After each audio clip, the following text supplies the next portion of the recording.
In my opinion, as an international master, the most common mistake that I see people making while trying to learn a new opening is that they genuinely over obsess over grandmaster games, which most of the time just ends up being irrelevant for most people that are below 1800. Instead of that, I would really recommend you try and focus on the potential ways in which the pawn structure can transform. The pawns are the soul of chess, and they really impact how the strategy of the game changes. You can literally think of both your pawn structure and your opponents as traffic signs. You're not obliged to respect them, but it can be a pretty good idea to do so. So next time you're thinking to make any pawn moves, I really want you to think twice. Almost like you're getting a tattoo for the first time and you're afraid that your mom is gonna kick you out of the house. So for that and many more, I'm gonna be literally taking you on a journey from 1600 to 1800 by only playing the Vienna game. Right, everybody, getting another white game. I'm gonna open up with e4 and opponent plays e5, and we managed to get another Vienna. And when they develop their Queen's Knight, very important, the Vienna Gambit is less effective because they can just take. The key point of the Vienna Gambit is that after f4, we have this e5 move targeting the knight on f6, so it only works well if they play knight f6 on the second move. So when they do Queen's Knight, just developing the bishop out, and then probably if he was playing knight f6, I would have gone d3 against bishop to c5, the copycat variation. It is very important that you go ahead and punish that with queen to g4. Expecting either queen f6 or g6. So yeah, black goes for the counter-attacking idea, and critical move to remember. You just literally ignore that. You play the most sigma move of your life. Knight to d5. I mean, the second most sigma move, because the first one was subscribing to this channel. So just gonna do king d1 now. Important that queen f1 fails to get the job done, because the bishop can take. The opponent plays g6, okay? Now we get an interesting position where I feel like the most tempting move for a lot of people would be just take and cash in the rook and carry on with life, which I think is not ideal. I think that can actually get you in trouble. So I think it's better if you just play knight h3, targeting the queen, and then very important, on queen to d4, we're gonna be doing d3. Okay, why? We're almost trapping the enemy queen. So let's see. Play d3. I mean, sure, you can make a move like d6, I guess, but yeah, as long as you don't hang your queen, I think it should be okay. Queen f3 feels like a move, and then big threat of c3. Now, in case of bishop captures, that's like kind of the only somewhat problematic move. Bishop b6, I still think queen is should be getting trapped. I'd be surprised if it's not. And also, you have ideas like knight b6, queen f7. It's like so many things are tempting there. Bishop e3 allows queen b2, so don't want to play that.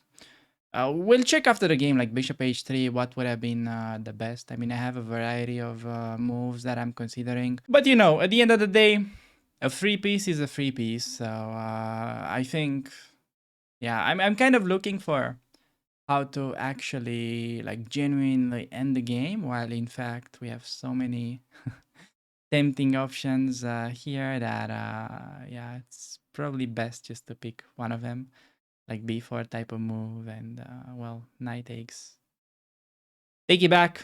Okay, knight e4, really asking for some trouble. I guess just takes. It's gonna be taking with a queen, and then gotta watch out for the rook. If I don't hang the rook, I think we should be okay. Knight e7 is actually an interesting move as well. Knight e7, king d8 would be best defense. Will he find it? It's not really how you should approach these situations, but it's important to like watch out for his resources for sure. So maybe knight b6 is cleaner in that regard. Yeah, I like knight b6 better. Point is I'm preparing queen f7, and I'm also hitting the rook. So after that, we have a pretty simple finish. Man, literally 14 moves. It is so crazy that you can get such a devastating attack in this like copycat variation, it is like even I'm shocked. Okay, I've been like playing the Vienna for quite a bit, and it's still like shocking to me. I mean, what other opening can you use in order to beat like 1800 rated players in this disgusting fashion? I mean, I don't know. You tell me in the comments. Maybe some of you may be like, you can play the Jubava London. That's kind of right. This is why we're also doing that on the channel. So yeah, okay. Now I mentioned in this position he had a pretty interesting choice of playing bishop takes on h3, and I think it would have been best to go rook f1. Let's see if I was right. Rook f1 only second computerish line. Queen h3 is apparently just best, and well, apparently he just has a very rough time defending against the fork. Like imagine he tries king d8, you do rook f1, and then he has no more queen f2, and c3 is just devastating for my opponent. So he played bishop to b6, allowing yeah, c3. I mean, anything wins at this point. I think our solution was pretty clean because like queen a1 would have literally allowed different checkmate, or he could have taken the rook too. So yeah, not really much we can add about this game. My opponent resigned because his only move was to block with a knight. But no matter where he goes, we'll be having a checkmate in one move. So with that being said, I think we should move on to the following game. Right, everybody, getting another game with the white pieces. Gonna open up with e4, and the opponent goes e5, meaning that we are gonna be getting the Vienna. And let's see what he has ready for us. Is he gonna be kings or queen's knight? Okay, queen's knight it is. So just sticking with the bishop move to c4. Normally expecting knight f6 or a bishop to c5. The copycat variation where it is very important that you know the move queen g4, as I showed it many times in this rating climb before. And after knight f6, just playing the simple move d3. And basically black is going to be having a pretty massive crossroads. They can either play bishop b4, bishop c5, one of the main variations, and also they can go ahead and hunt the bishop with knight a5, where I recommend the somewhat odd looking move queen f3. But the queen is actually pretty nicely placed in that structure after knight takes, pawn takes. And then, you know, you have slow play, h3, knight e2, b3, knight g3, and so on with a pretty interesting pawn structure to play. It's like equal according to the computer, but I definitely think it's easier to play for white. And okay, on bishop to c5, we're gonna be going directly for the typical Vienna move, which is f4. Not being afraid of bishop g1, because that's just leading to a good position for white after rook g1 and then f5, g4 type of ideas. Main move is d6, and then we play knight f3. And then black has a choice of going bishop g4 as their main move. I mean, they can also go d6, knight f3. They can also castle. They can play a6. A lot of moves at, you know, black's choice. And against bishop g4, I'm super glad that we actually get to face the main variation. Here, you kind of need to remember the following move because it really gives white an edge, and it's not a natural move at all. But you have to remember that against bishop to c5, and when they play this bishop g4, basically a lot of the times black is up to take and then go knight d4 or go knight d4 right away. So for that reason, you know, the bishop's also quite annoying, not allowing us to castle. It's important to go knight a4, literally chasing the enemy bishop, and I would expect something like bishop to b6 to get played. And then we get rid of the bishop immediately, followed by c3, controlling important d4 square. And after that, yeah, I'm just going to explain the position once we get there. Also, an interesting option for black here is something like takes on f3 and then knight d4, queen d1, and then b5, where white has a very interesting piece sack with bishop takes on f7. So I'm not sure we're actually gonna get to show that because it's more like kind of advanced theory, and I would just expect them to drop back the bishop either to like b6, or maybe he can even check me. One of these options I would say are pretty likely to happen. In case of like knight d4, I think we have knight c5 and then pick up the free pawn on e5. Yeah, I think that looks about right.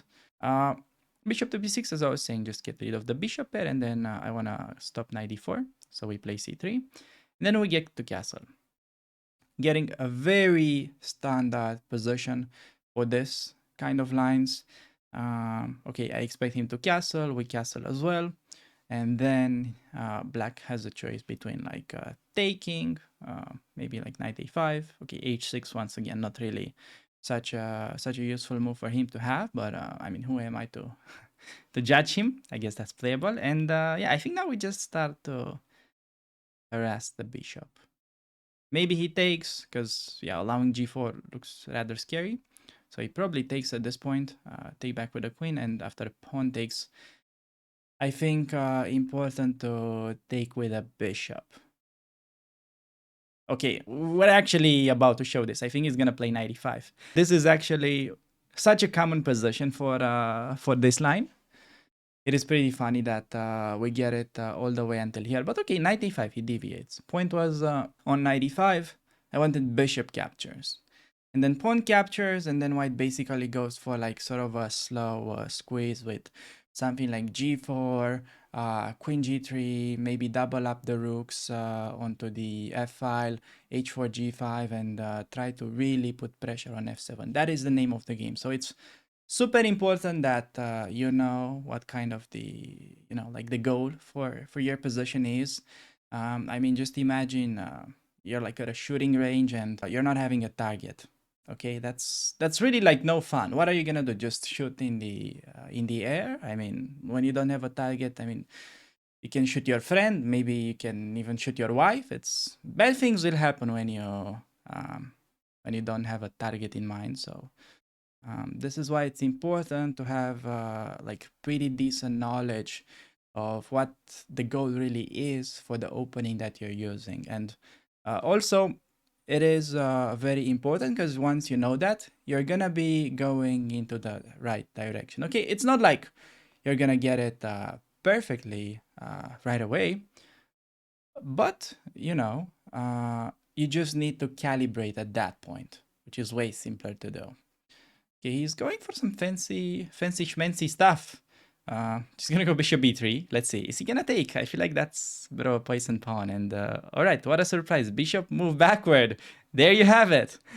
Free knight. So already getting a pretty clinical win by uh, not doing anything but following the main ideas of the opening. And yeah, we also get like a pretty funny little tactic. Bishop takes on h6. Gonna play it right away. I would have asked you to pause the video, but there's not that much remaining time on the clock. So just gonna pick out that knight and forcing an endgame with an extra piece and an extra pawn. Definitely should be able to convert here. Okay, just recapture. No need to rush. Rook e1 will happen. I can also force the issue with rook f7 next. Maybe even quite instructive. Yeah, I'm gonna do rook f7 just to kind of emphasize on the fact that it's very important you give back the extra material just to kind of force a winning king and pawn endgame. That is like really the most important skill that you need to get better at if you're looking to like make a significant jump from I don't know, whatever elo you're at until like 1500. I think one of the most important skills is how to win this winning king and pawn endgames. Get these positions, and then it's just basically the game will win itself, unless you stalemate or anything weird like that. It's gonna play c4, I guess, if he allows. It doesn't really matter. I'm just gonna fix his pawns for fun, but yeah, you could do whatever at this point. I'll just have to kind of speed up a little bit and use this pawns. E5. Oh, he's doing king on the middle. I mean, on the edge. I don't know why he's doing such things. Okay, push the pawns together. Come on, opponent. You can do it. You can find the resign button.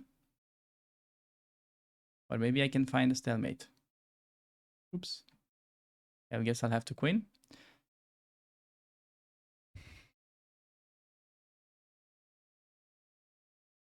No, I won. I thought I stalemated. I didn't know what happened for a second. I didn't pay close attention to his clock. Apparently it ran out. But yeah, okay. Like interesting moment in the game. When we reach this position, 95 is typical, and you take, and then something like king h2, g4, and then you just follow up in this fashion, double up the rooks. Then you want to do h4, g5, get rid of the knight so you can win f7. That is basically the plan and the target that you need to have in mind in these positions.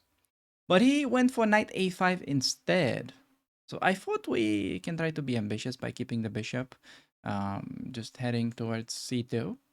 And then like d4. Already I have ideas like takes. So plays knight c4. That's kind of strange move. And okay, on knight b2. I thought this could perhaps be playable, but I didn't know. I thought like a4 is a very interesting move, to say the least. I don't know. What does the computer want here? Okay, a4, not even top 6 moves? What do you mean? Okay, a4 still gives an edge, but he has only moved b5 to kind of save the knight. But apparently, yeah, it would have been simpler just to do rook f2, hit the knight, and then you bring the other rook. And you're... you got a lot of pieces involved onto the f file. So, yeah. 3 guys that are cooperating are gonna be pretty effective. I know it's like pretty difficult to get 3 guys to do anything, but here it is. All the pieces are working together, and bishop h6 is about to happen. Point being, in case he does like a random move, you're just gonna be getting like kind of devastating pressure on f7. So, well, I mean, obviously it helps when he gives up the knight like that, but remember golden rule, knights, but also bishops do move backwards. So, on that great quote, I think we can move on to the following game. Right, everybody, getting another white game. Gonna open up with e4. And okay, opponent plays e5, meaning that it is Vienna opening time. And he also seems to be playing the early bishop to c5, which is already getting pretty interesting. I could play f4 and try to kind of get the most out of this, or I could play bishop c4, d3, and then just try to transpose into the normal type of like bishop c5 line. So I'm just gonna go bishop c4 here and see what happens. In case of knight c6, we're back into the copycat. Queen g4 is a strong move in that position. On knight f6, gonna go d3. And then, okay, he plays a6. It is a pretty odd move order, but I'm just gonna do f4. Wow, this person like plays every single one of his moves instantly. That's fine. I mean, we're just gonna recapture, and point is play knight f3 next. I noticed that e takes on f4 is a very common mistake that people make against the Vienna, just because it will give you this kind of like long-term opportunity to play d4. And I'm even gonna go ahead and grab it here, getting the famous by now BBC, the big beautiful center. So I'm gonna get castled, castling short this time. He plays knight c6, putting pressure on the pawn. Yeah, I think I'm just gonna go with h3. Stopping bishop g4 and just kind of like a waiting, improving move. Next up, we could continue with simple moves like maybe queen d2, rook a e1.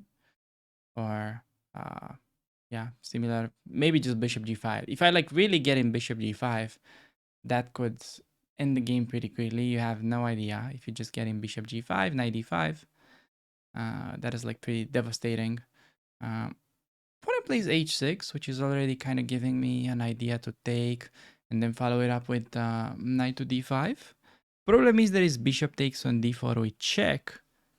But is that really a problem? Because there is king h1 and the queen has to move. And once the queen moves, I think we're winning a piece. So you really want to remember this idea to take and then play knight d5. If he goes back with the queen, you're just better after knight b6. And if he takes, I think he's like really stepping into a very nasty trap. It's just like so tempting to take that pawn because, you know, it feels like I have to take, he takes, And even that variation, to be honest, is pretty bad for him. Maybe even better than King H1 that I thought it's the initial trick.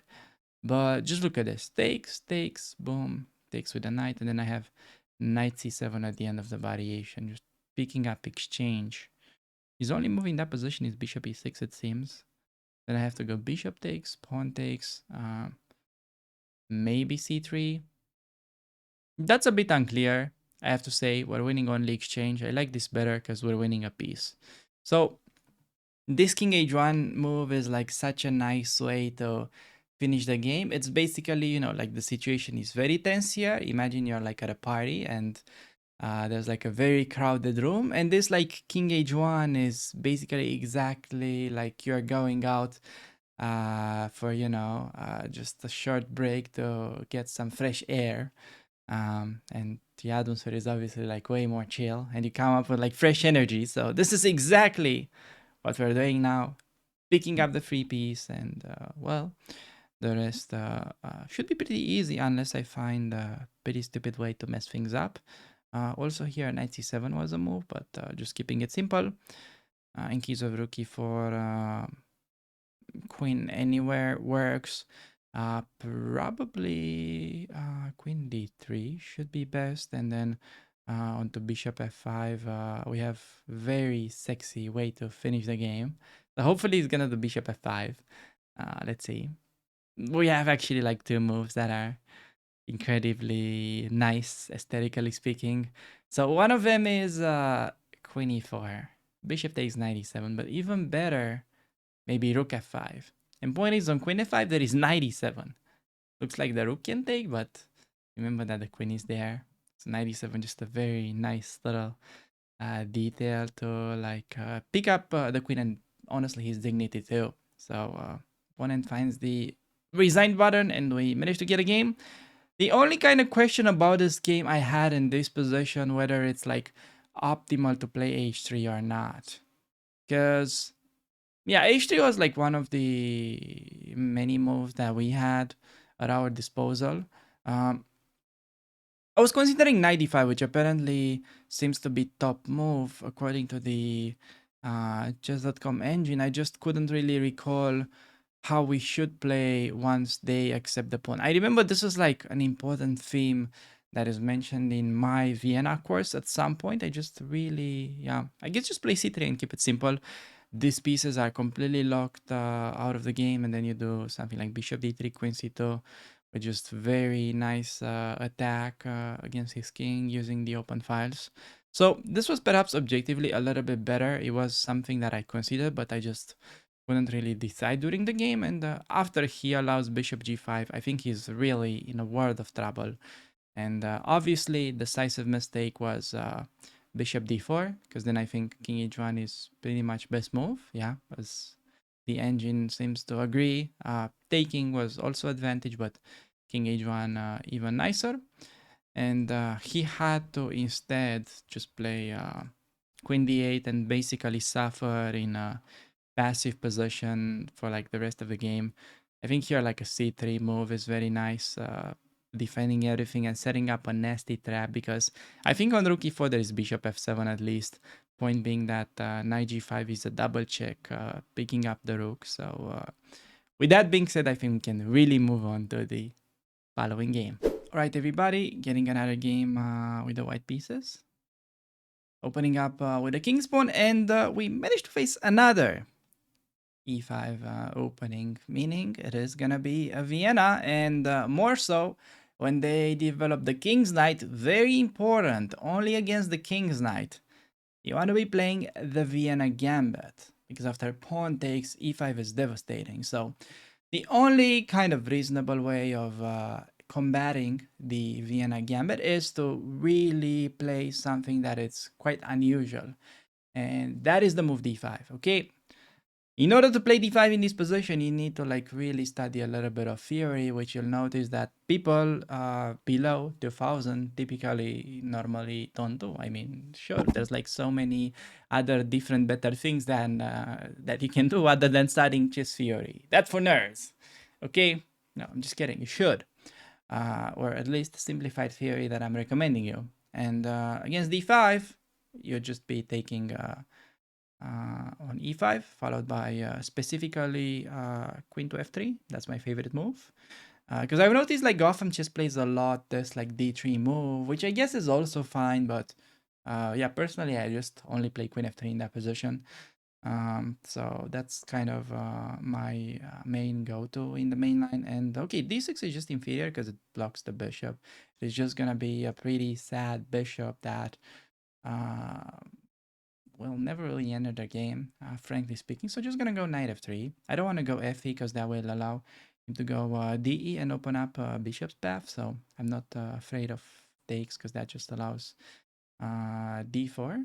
And we're ready to win back the pawn. And hey, we managed to get a pretty nice strong center. BBC, or how do they call this? The big boy center. Cannot really resist the BBC when it's giving you such a great position, can you? So we can play something like g4, just breaking the pin completely. You can also do queen d2 on castle.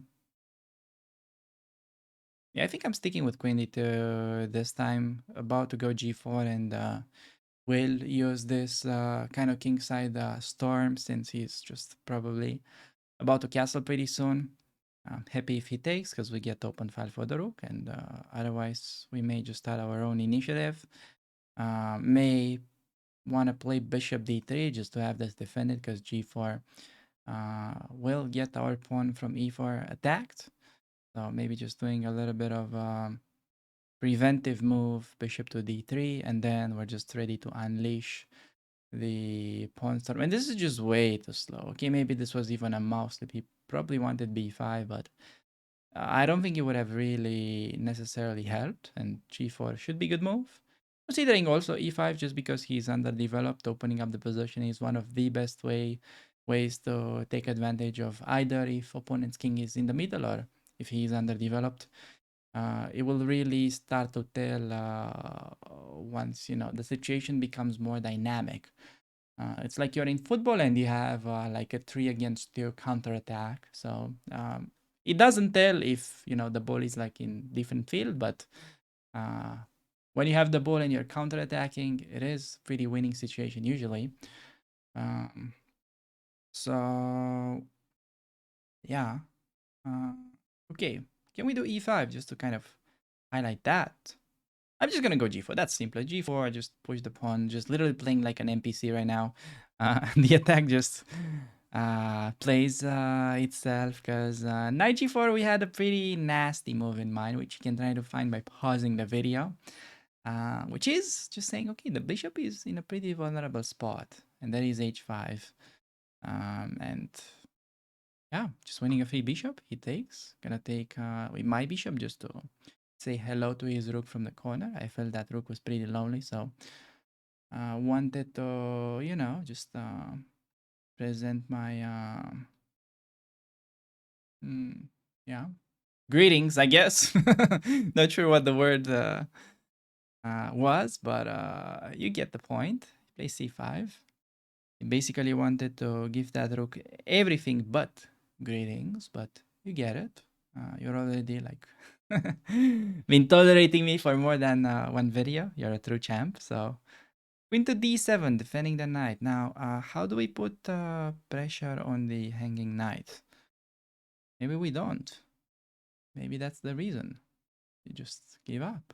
Okay, I'm gonna be playing a fancy move. I'm gonna do bishop to h6, and if there is only one way of losing this game, that is bishop h6. So we're gonna play it because yes, good advice. Good advice by the snake oil salesman. So queen h6, threatening mate. Notice that he cannot take my queen because it's pinned, and on f5 I wanted rook g4. Can we do that? Let's see, is he gonna run away? Has to run away, I thought. Okay, but this is just getting him mated, so also taking the rook was getting him mated after that, and yeah, we have mate on g7, so apparently I made 2 blunders. What?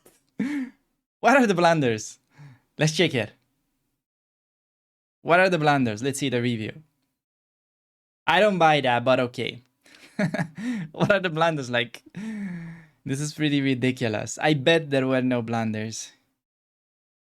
Okay, show me the blunder, please. Oh, I played like an 1800. Thank you, chess.com. That is already, you guys can't see that, but according to chess.com, we did play like an 1800. So for somebody that's pretty old and retired like myself, we'll take anything, okay? Problem is, these young people, they take anything for granted. No, 1800, we'll take it. That's alrighty. Keep that in the pocket, but where are my blunders? Bishop h6, you're telling me it was mistake. Come on, when you play bishop h6, your opponent literally falls from his chair. How is that a blunder? I don't get it. I mean, f5 was better, but still, it's like a +3, so give me a break. That has to be interesting move. So, yeah, main mistake of this game. Well, he started with inferior opening d6, just bad move, and then taking, allowing the BBC. You already know he had no way to survive from now on. So, yeah.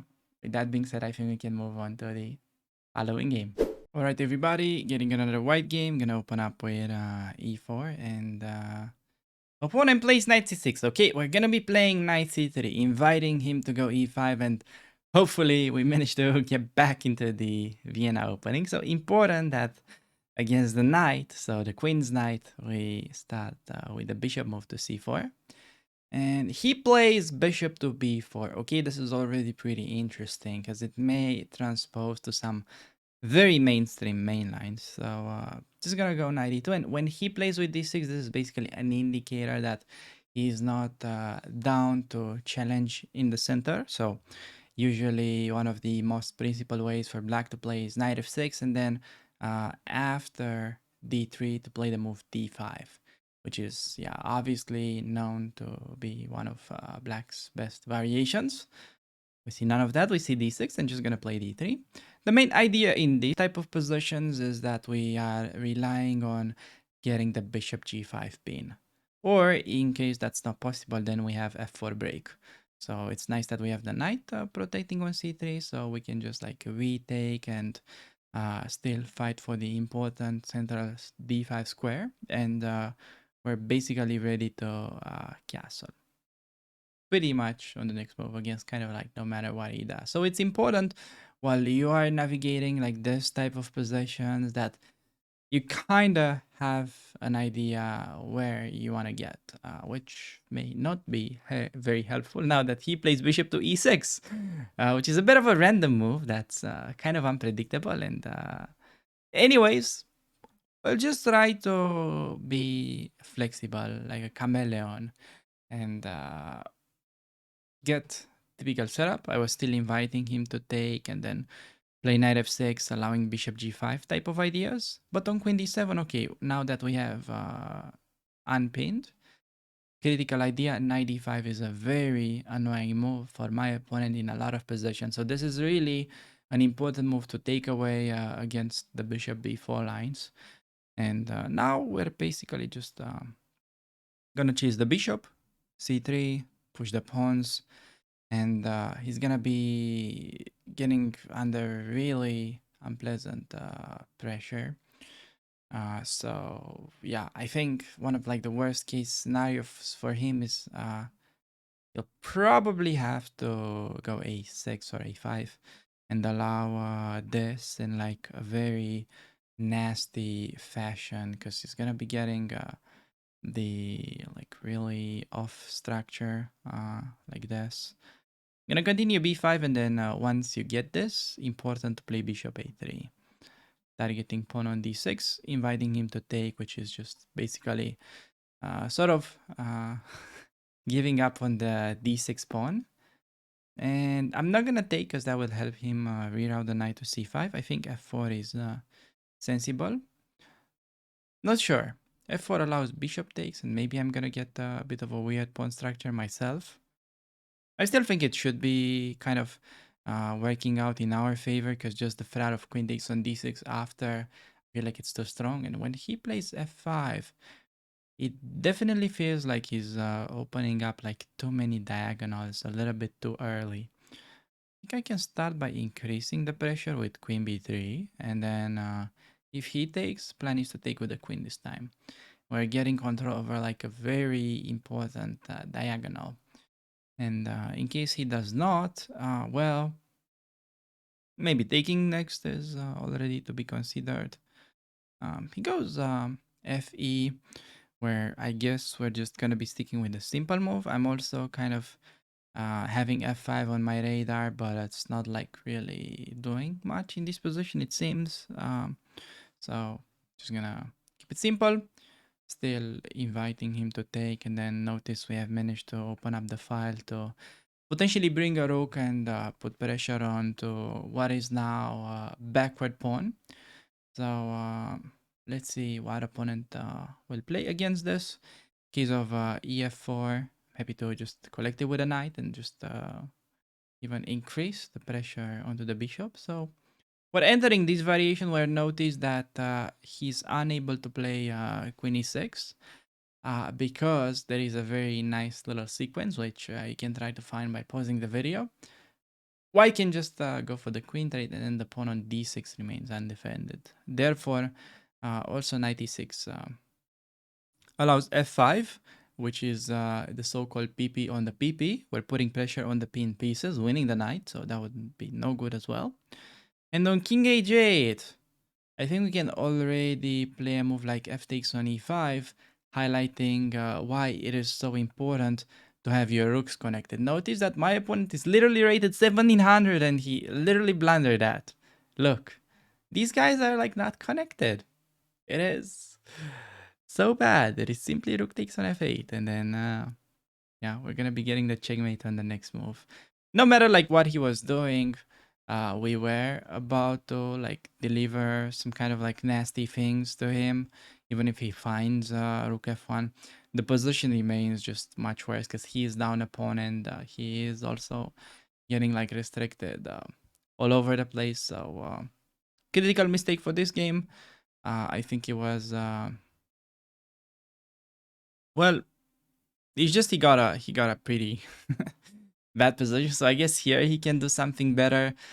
But 97 is like such a natural move that it's very hard to criticize. And after a4, notice that he simply is unable to do anything but a5 or a6 to save the bishop, since bishop take will lose a piece after a5. So with that being said, I think we can move on to the following game. Right, everybody, getting another game with the white pieces. I'm gonna open up with e4, and hopefully we can get a Vienna. Opponent cooperating, playing e5. Gonna go knight to c3, and very important, queen's knight, you start with the bishop. King's knight, you do the gambit. So you already know that. Knight f6, f4 is good because of e5. And okay, he plays the copycat. Ooh, that is pretty interesting. Now, against the copycat, you have a very important move that you need to remember in order to break the symmetry. And we're gonna be basically targeting the weakest spot in black's camp, which is the g7 square. So we're starting with queen g4. Now he has a choice between g6 and queen f6, usually. King f8 is also a move, but people don't really play that. And on queen f6, here you have the key move that you really need to remember, because a lot of people would just tend to panic after queen f6 gets played. They think, oh, I'm about to get checkmated, and it looks pretty damn scary, I have to agree. But if you remember, you know, if you have the capacity of remembering 5 consecutive moves, then 95 will probably give you a pretty nice winning ticket. Or at least that's what they say when you go ahead and try to play the lottery. You got a decent chance, you know? It's like you never know. Jokes aside, I think here we should be having slightly better odds after the only move king d1. Important that the bishop covers f1, so you're not getting mated. And one of the main themes is that, well, either the queen is trapped or you win that rook. So opponent with his last move just basically tries to defend against the threat of knight takes on c7 fork. But the problem for him is that I have way too many threats in this position. So queen g7 is like one of them. But I have a feeling that Knight h3 could be even slightly more precise. Hitting the queen, he's gonna go to like, I guess c5, then we can play d3. Actually, I'm not sure. I don't think I remember seeing bishop to b6. It just smells like a bad move. It like really stinks. So I'm just gonna do this instead. Maybe just play knight h3 on the very next move. I'm not gonna rush with notice that d6 queen h8 could be typical blunder because of bishop g4 check, and I think you're in trouble in that position. But on d6, what else? I think there is knight h3. Is there knight h3? Bishop takes rook f1. Could that be a thing? That's a thing sometimes. Maybe it's in that position too. So the line goes like queen g2, queen f7, king d8, queen f8, king d7, like rook f7, knight ge7. Take it with the rook, he takes back with the knight, we take with the queen on e7. I mean, now he has two moves. It is not very clear, as I guess you already visualized that variation with me. So probably d6, we're not gonna do that. Even knight f3, to be honest, does not look like such a bad move either. Just, you know, develop, and the rook is kind of trapped like anyways. It's pretty funny. Oh, he just plays knight e7, which I think is like really, really asking for knight h3. Yeah, I think that's just... that is actually going to lead to a pretty aesthetic finish. So watch this. Boom. Knight h3, hitting the queen. And it's probably going to go back with a queen. To like c5, I'd assume. And then I think I'm going to go knight c7. Which is going to be like a temporary knight sacrifice. Is it actually that good? Should we play knight c7 in this position? Because on paper it looks very smart. Yeah, like it takes with a bishop, then queen f7. Because bishop f opens up. That's the goal of sacrificing the knight. Then you have mate on f8. But knight e7, king d8. How is that position? King is almost escaping. So you should not really rush for lines that are really tempting. They could be like pretty misleading at times. So it may just be better to stick with a simple knight b6. Just for the fact that, well, we have a way simpler solution. Notice that the king is no longer escaping after that. So we just have queen f8, and man, you literally get a win in 11 moves against he did not even make it to like move 11th. He resigned. Winning 10 moves against 1700 rated players almost. Like, I'm not sure you realize how insane this actually is. Like, if you check how strong this opponent is, he's genuinely better than 97% of players onto the website. I don't know if you can see this. And you can literally beat players in this aggressive fashion just by using the Vienna. So, okay, is there actually something we could have done better? I mean, obviously, always the answer is yes, but what is that precisely? Oh, so knight takes on b6 was a small mistake, it seems. So everything was legit here. But yeah, taking was a slight mistake, as you can take this way and the king is escaping. So you can like take with the rook and be winning. d6, you just gotta watch out for like a little bit of counterplay. I mean, you can play a move such as bishop e2, and you literally have an extra rook, so I guess that's not too bad of an outcome. And yeah, I was actually a bit curious on what if he would have played d6.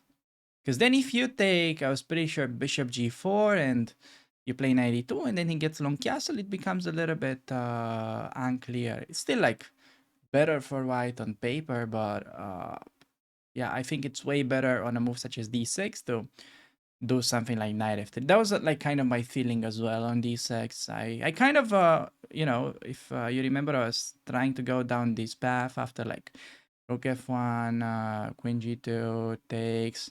I kind of had this position in my head, and I thought he plays like, I thought he plays knight g7. That would have allowed mate, so it's better to do the other knight. And I pretty much visualized this, and I couldn't see anything clear against any of the king moves. So Basically, for this reason, I was like, okay, knight h3 is nice usually, but maybe just not so great here. And in fact, maybe more sensible to start by taking and then do even same knight f3 idea. Big threat queen f7, you also take the rook, he has to play bishop e6, and at this point, yeah, you can just start by the nice rook to f1, get rid of the queen, and then pick up the rook, and he literally gets no like active counterplay in exchange. So these are just some like additional details in these variations. Normally you don't have to like play it with crazy precision just to kind of like getting those wins. Like as you saw in the game, my opponent just went for like a pretty suboptimal defense, and we were able to brutalize him in 10 moves, because this would have been a checkmate. So yeah, make sure to remember that when they try to mirror, very typical for low rated games, you have this very strong queen g4, targeting g7, queen f6, key move is 95, so you're literally ignoring the f2 threat, and in case they play g6, threatening d5, important move to play queen f3 first, and we already have many games showing how these positions are being played, which you can check out in the rating climb. So with that being said, I think we can move on to the following game. All right, everybody, getting another white game. Gonna open up with e4, and opponent goes e5, meaning we do get another Vienna. And very important, when they start with the Queen's Knight, you do get the bishop out. Remember, the Vienna Gambit is only effective against King's Knight to f6, because f4, pawn takes, there is e5, hitting that knight. So really make sure to watch out for those move orders. Like this is a typical mistake that happens specifically for low rated games, and more so even in kind of like advanced games. And the opponent goes for a pretty interesting setup, bishop to e7, which is known to be inferior. But let's see if we can prove that. I would imagine this is normally directed against those like fried liver kind of games. By the way, let me know if you ever want me to make a video on the fried liver. I've noticed that is kind of like the YouTube meta. You cannot get like 1 million views unless you make a video about the fried liver. So I don't know if you guys like play that type of thing. So okay, opponent plays knight f6. Now, what is the difference when we are playing the Vienna? Well, basically, you may be wondering, why can't we just play knight f3 and get like an Italian game? I've heard Italian is a great way to get started as a beginner. Okay, now, I know maybe a lot of you may be thinking this, and perhaps it can be okay if you're just like getting started with it as sort of like your introductory opening. But let me tell you this, if you are like really looking to master the Italian, that is like literally one of the hardest openings to understand, because there are like so many move order tricks and all that. So it really needs a lot of kind of preparation, and needs you to be kind of aware of a lot of pretty little details, which we kind of both know you already are unable to. So we're going to be playing f4, being good boys, sticking with a Vienna, and then point is we're going to go knight f3. What is the advantage of having played f4? Well, besides the fact that my opponent made a pretty grave concession by taking and giving me this beautiful pawn center, it is also gonna allow our rook after we castle to get direct contact to the enemy king side. It's basically like a highway towards the enemy king that we can use. So after d6, gonna play knight f3 and then get castled. Probably also thinking to expand with d4 at some point. Not now, because he has ideas to take. And I think there's basically like two ways of dealing with this. There is h3 as a move. There is bishop b5 also. That's kind of interesting. Yeah, I think I'll just start with h3. In case he takes, we take back with a queen. Knight d4, queen f2. And on bishop to h5, we already have ideas to just literally play g4, threatening, I mean, nothing more than just breaking that pin. Also, we can literally ignore it and castle long, which may not be very typical for the Vienna, but I'm gonna go ahead and show you this kind of pattern. Because if he goes short, we're gonna long castle and do g4. And when he takes, that's fine. Taking this one, we already have a lot of ideas to swing the queen over. So yeah, I'm just literally gonna do that. Act like I blundered my pawn. There is gonna be queen g2, getting in contact with his g7 square.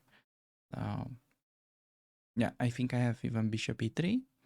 Then knight f3, queen g2, maybe knight e5 he's gonna play. Which, yeah, maybe could be a little bit unclear. I could just start queen g2 right away. How do I want to play this? I mean, our mission here is to like get rid of his knight and just start expanding by pushing our pawns in the center. So yeah, I think we start queen g2, attacking and defending while preparing bishop e3, getting rid of the knight and then push. That seems like a pretty appropriate plan for me here. There is also maybe e5, which can be a very powerful move, opening up the position because his king is stuck in the middle, which is like a very important role that you want to keep in mind. I'm gonna just keep it very simple, do bishop e3, and then, okay, he plays knight e6. There is d4, d5 ideas, or f4, f5. I think both are very reasonable. I somewhat prefer f4 just because maybe we have ideas to open up the queen, and also we can go for the Fischer-esque capture here with bishop takes on a7. So I'm like debating him to play b6 because then we have a pretty good move. Is he gonna play b6? That's a common idea, trying to trap the bishop. So here it's not working for many reasons. The most obvious one of them is that bishop a6 is, it is literally checkmate. I called it. Oh, wow. This is something. Double bishop checkmate. Okay, my opponent for sure will remember this. I mean, just imagine. Memso, at this point, he like literally went, oh, I can just play b6 and trap his bishop. That was a big blunder. That was literally like his thinking process, which is like pretty funny. But yeah, I mean, besides bishop a6, there's also a very tempting e5 move. And notice how the queen is like able to infiltrate and get that checkmate. So in this game, we actually didn't have to do much. I mean, we just like put ourselves in a very promising situation after following basic opening principles, and then we're basically about to break in the center with either f5 or e5, and white is just much better with the bishop pair and the really nice pawn center. And okay, like when they make moves like long castle, there is definitely bishop takes on a7. You really have to tax your opponent for making such mistakes. And okay, if you're like somewhat insecure on calculating such variations that maybe in other positions can get a little bit more complicated, well, you can perhaps just go ahead and continue with typical plans like f5. Seems to be a very natural move in the position. You could even prepare that with like rook f1. I wonder, yeah, what's up with f5, because it just feels like the knight does not have such a great retreating square, specifically because there are bishop takes on f7 ideas, but also like d4, and the knight is just having a miserable time. That's, he just is unable to integrate into society. So yeah, I think with that being said, we can just move on to the following game. Alright, everybody, getting another game with the white pieces. Gonna open up with e4, and opponent goes e5, which means it is another Vienna time. And okay, we get to see the Latvian gambit, or at least I know against knight f3 this is the so-called Latvian gambit. Which is, anyways, in general pretty dubious, but it's actually even worse against knight c3. So knight c3 has one of the perks that, as like a knight f3 player, you also have to be somewhat aware of both d5, the elephant gambit, and the Latvian. But when you play knight c3, both of those are like obviously pretty terrible, because here you just have e takes f5 and then knight f6. You're basically getting like a turbo version of a reversed King's Gambit. So the King's Gambit is like pretty questionable in the first place. Sorry if I'm hurting any feelings with that statement, but imagine you give your opponent another tempo. So this is just, yeah, gonna be pretty crushing. We're about to get in g5, I think on h6. Knight f3 is probably the right move. I remember I mentioned this in my Vienna course. It's just literally like a straight up +3 for white. I think knight f3 is the right move, so knight g4 point is rook g1, and on knight c6, I think d4 is the way to go. Yeah, not sure though. It's not like you really need to know this thing move by move, but yeah, just knowing g4 there, it's gonna be giving you a pretty overwhelming advantage, and I'm just gonna proceed and strike in the center, I guess. Yeah, still rook g1. Am I like considering other moves like knight e5? Uh, Probably not, just because he gets to trade. And rook g1, he doesn't have such an easy way to respond. Since point is on knight f6, de, he is no longer in time with defending. And okay, on ed4, there's basically two candidate moves, knight takes and take it with a rook. I'm like more inclined to go knight takes on d4, just because I'm opening up queen's path, but that's just basically me guessing at this point. Rook g4, however, dc3, that's also interesting. I could potentially go for a funny rook left, or I could just do bishop c4. Which one are we gonna go for? Okay, we're gonna do this. Like, the rook is just gonna be such a funny piece in this like whole construction. So I'm just gonna check him. Probably he's gonna block with a bishop and develop in the same time. And here we have a very strong move just to kind of keep his king in the middle. So feel free to go ahead, try to pause the video, because this is an important moment where you can like really make the difference between getting a quick win or just getting a pretty unclear game. And you know how that goes. So idea is develop, and because we're controlling g8 square, it means he cannot castle. Now I'm considering just brutalizing my opponent with something like that, but it may be even better to play a move like knight h4, taking advantage of the pin. I'm not only like hinting towards knight g6 ideas, but I'm also preparing queen h5. So knight h4, can he do knight e5? Yeah, my feeling says we should have something against that. Like at least the check, king to d7, and then rook e5. I don't know what it is, but I'm sure there should be something. So yeah, just gonna start knight h4. Knight e5, maybe rook e5. Right away, takes... okay, we get it on the board, so can perhaps stop here and try to calculate it. So there is takes, queen h5, king d7. It's just you don't have to see it till the very end, but I'm just trying to get like a rough estimate of how this could potentially go. And also, I don't want to like take too many risks. You shouldn't be taking unnecessary risks like I usually do. So yeah, I think we go with takes. Then we check. Take his king onto a walk. And you know, like you can literally, after king d7, even if you stop and play a move like knight g6, I'm sure that is like completely crashing, and just maybe I'm even gonna play. Like, no need to sacrifice more pieces. We also, I mean, we already sacrificed the exchange, so now I'm just threatening to bring the knight back into the game. I can sort of keep it safe if I want by taking his rook on the next move, and I also have a bit of a hidden threat. Let's see if you can try to spot it. Because, well, it appears that I'm threatening knight h8, but the point is I want to go knight e5. And then on king d6, he thinks I'm going after checkmate, but there is something even juicier. So we can just play knight f7 with a pretty tasty fork. Getting the queen, and I'm gonna be like, oh no, my pawn. He can take my pawn. But then I want actually to get my queen around.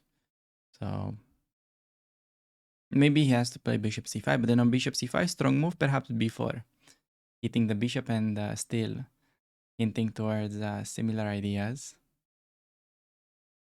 Let's see what opponent has in mind. Yeah, I think he should be pretty busted at this point. Bring the queen, king there. That's basically between queen d5 and bishop f4 to begin with.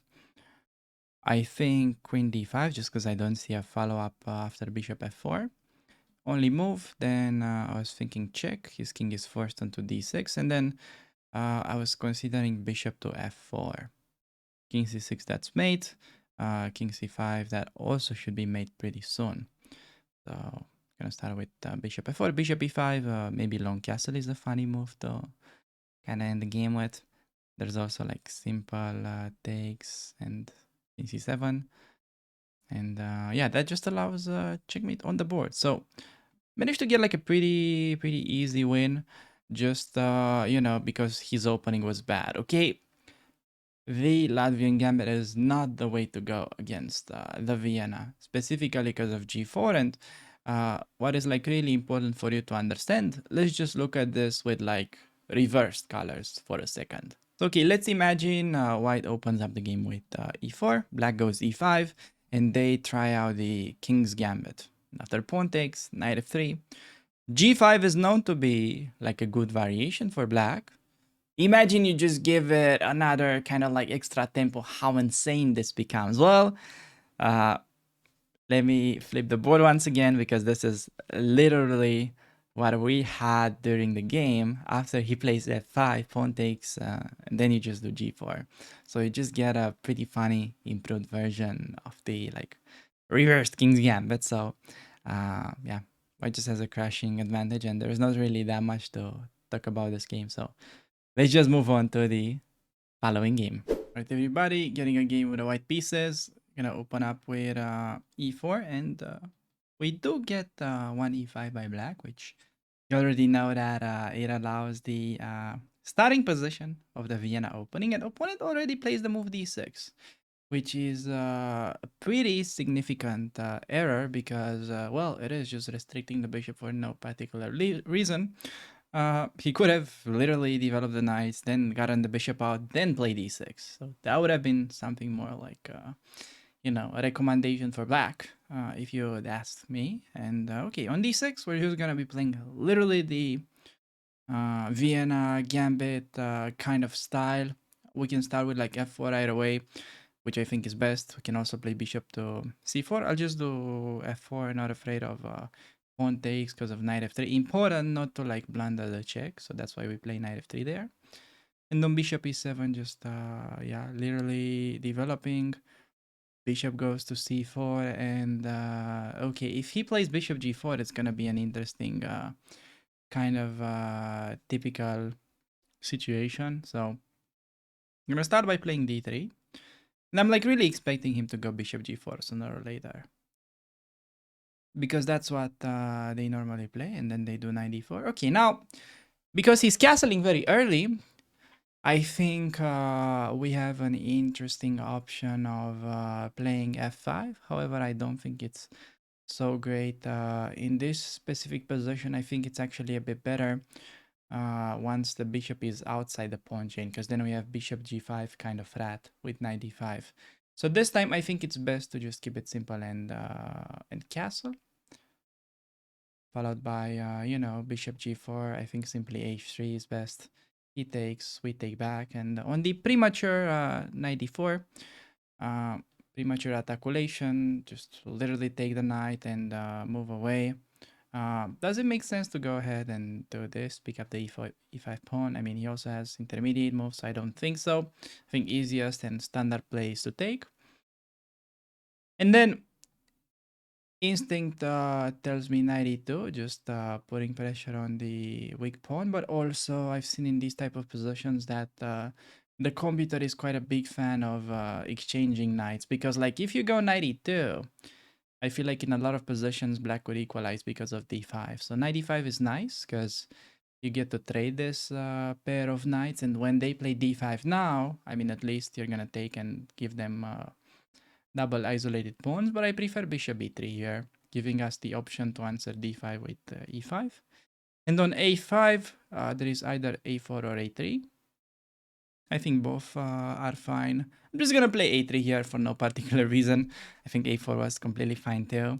It's just about, having this structure. That's okay. Position is equal. I have to say, opponent has been playing this really well so far. But we're gonna have the somewhat nicer side of it with, bishop d2, potentially bring the rooks, maybe play for f5.